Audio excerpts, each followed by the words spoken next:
ഘടിപ്പിക്കുകയാണ് Mani C Kappan. Term വ്യവസ്ഥ അംഗീകരിക്കാൻ കഴിയില്ല, ഫുൾ ടൈം തരാമെന്ന വാക്ക് സതീശനും ചെന്നിത്തലയും പാലിക്കണമെന്നും മാണി സി കാപ്പൻ പ്രതികരിച്ചു. പ്രതികരണത്തിലേക്ക്.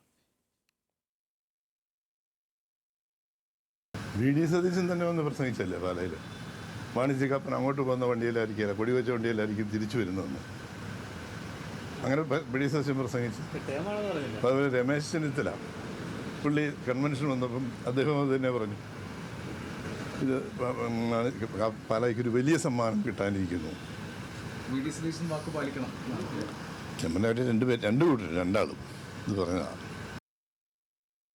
ടേം വ്യവസ്ഥയിൽ അനൂപ് ജേക്കബും കലാപക്കൊടി ഉയർത്തിയിട്ടുണ്ട്. വിവരങ്ങളുമായി ഹാൻസ് ജോൺ ആണ് ചേരുന്നത്. ഹാൻസ് ജോൺ, ഇവരുമായുള്ള ഈ ചർച്ച കഴിഞ്ഞിട്ടില്ല എന്നാണ് മനസ്സിലാക്കുന്നത്. അങ്ങനെയെങ്കിൽ അത് എപ്പോഴാണ്? അവരെ ഏത് തരത്തിൽ അനുനയിപ്പിക്കാനാണ് നിലവിൽ ശ്രമങ്ങൾ നടക്കുന്നത്? മാണി സി കാപ്പൻ നിലപാടിൽ ഉറച്ചു നിൽക്കുന്നു, അതുപോലെ തന്നെ അനൂപ് ജേക്കബും. അത് തന്നെയാണ് ഷാമിലി. ഈ കോൺഗ്രസിലെ മന്ത്രി തർക്കവുമായി ബന്ധപ്പെട്ട് ഒരു വശത്ത് നിന്ന് പ്രശ്നങ്ങൾ പരിഹരിക്കുമ്പോൾ മറ്റൊരു വശത്ത് പ്രതിഷേധവുമായി അല്ലെങ്കിൽ പ്രതിരോധവുമായി ഘടകകക്ഷികളും രംഗത്തെത്തുകയാണ്. ഇതിനോടകം തന്നെ കോൺഗ്രസ് ഈ മന്ത്രിസഭ ചർച്ചയുമായി ബന്ധപ്പെട്ട് രൂപീകരണവുമായി ബന്ധപ്പെട്ട നിലപാട് ഘടകകക്ഷികളെ അറിയിച്ചിട്ടുള്ളതാണ്. ഒരു സീറ്റ് ലഭിച്ചിട്ടുള്ള ഘടകകക്ഷികൾക്ക് ഓരോ വീതം മന്ത്രിസ്ഥാനങ്ങൾ നൽകാം എന്നാണ് അറിയിച്ചിട്ടുള്ളത്. പക്ഷേ ആ സമയത്താണ് അനൂപ് ജേക്കബിനും മാണി സി കാപ്പനും 2.5 വർഷം വീതം നൽകാം, ടൈം വ്യവസ്ഥ നൽകാം എന്നുള്ള നിലപാട് കോൺഗ്രസ് വ്യക്തമാക്കിയത്.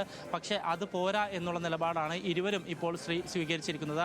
അനൂപ് ജേക്കബ് പറയുന്നത് തനിക്ക് 5 വർഷവും മുഴുവനായി ലഭിക്കണം, അത് ഭക്ഷ്യ സിവിൽ സപ്ലൈസ് വകുപ്പ് ലഭിക്കണം എന്നുള്ള നിലപാടാണ് അനൂപ് ജേക്കബ് പറയുന്നത്. അതിന് അദ്ദേഹം മുന്നോട്ട് വയ്ക്കുന്ന കാരണം താൻ 4 വർഷത്തോളം ഇതേ പദവിയിൽ മന്ത്രിയായി ഉണ്ടായിട്ടുള്ളതാണ്, അതുകൊണ്ട് തന്നെ തനിക്ക് അതിൻ്റെ പരിചയമുണ്ട് എന്നുള്ള നിലപാട് അനൂപ് ജേക്കബ് ഉന്നയിക്കുന്നു. പക്ഷേ അതേസമയം മാണി സി കാപ്പൻ പറയുന്നത് അങ്ങനെയല്ല.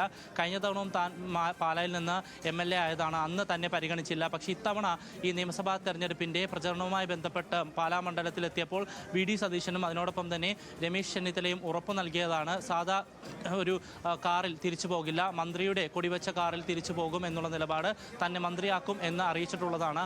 അതുകൊണ്ട് തന്നെ തനിക്ക് 5 വർഷം പൂർണ്ണമായി ലഭിക്കണം, ടേം വ്യവസ്ഥയുമായി ബന്ധപ്പെട്ട് മുന്നോട്ട് പോകാൻ കഴിയില്ല എന്നുള്ള നിലപാട് തന്നെയാണ് മാണി സി കാപ്പനും സ്വീകരിക്കുന്നത്. ഇത് കോൺഗ്രസിനെ സംബന്ധിച്ചിടത്തോളം അല്ലെങ്കിൽ UDFനെ സംബന്ധിച്ചിടത്തോളം വലിയ പ്രതിരോധം സൃഷ്ടിക്കുകയാണ്. കാരണം കോൺഗ്രസിൽ തന്നെ വലിയ രീതിയിലുള്ള തർക്കം നിലനിൽക്കുന്നുണ്ട്. ആ സമയത്താണ് ഘടകകക്ഷികൾ ഇത്തരമൊരു ആവശ്യവുമായി മുന്നോട്ട് പോകുന്നത്.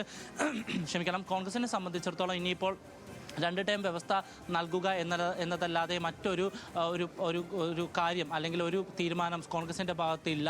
അതേസമയം മറ്റേതെങ്കിലും സ്ഥാനം നൽകിക്കൊണ്ട് ഏതെങ്കിലും ഒരാളെ അനുനയിപ്പിക്കാൻ കഴിയുമോ എന്നടക്കമുള്ള കാര്യങ്ങൾ പരിശോധിക്കുകയാണ്. അതേസമയം ഏതെങ്കിലും ഒരാൾക്ക്, ഇപ്പോൾ അനൂപിനാണെങ്കിലും മാണി സി കാപ്പനാണെങ്കിലും, ഒരു ഫുൾ ടൈം കൊടുത്തുകൊണ്ട് മറ്റൊരാൾക്ക് മറ്റൊരു പ്രധാന പദവി നൽകാനുള്ള ഒരു തീരുമാനവും അല്ലെങ്കിൽ അങ്ങനെ ഒരു നടപടിയും കോൺഗ്രസിൻ്റെ ഭാഗത്തുനിന്ന് ഉണ്ടാവുന്നുണ്ട്. ഷാമിലി.